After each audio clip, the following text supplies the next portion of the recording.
Global hunger index 2025 সালের report অনুযায়ী ভারত 123টি দেশের মধ্যে 102তম স্থানে রয়েছে।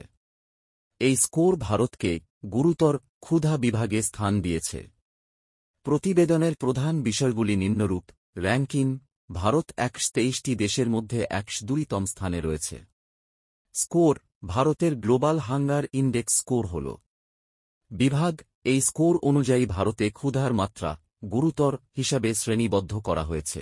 সূচক: গ্লোবাল হাঙ্গার ইন্ডেক্স স্কোর 4টি প্রধান সূচকের উপর ভিত্তি করে গণনা করা হয়: অপুষ্টির হার, শিশু স্টান্টিং, উচ্চতার তুলনায় কম ওজন, শিশু ওয়েস্টিং, বয়সের তুলনায় কম উচ্চতা, এবং শিশু মৃত্যুর হার।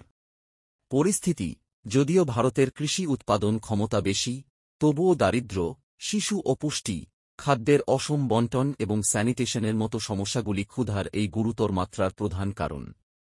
এই রিপোর্টটি আয়ারল্যান্ডের মানবিক সংস্থা কনসার্ন ওয়ার্ল্ড ওয়াইড এবং জার্মানির সহায়তা সংস্থা ওয়েল্ট হাঙ্গার হিলফ দ্বারা প্রকাশিত হয়েছে।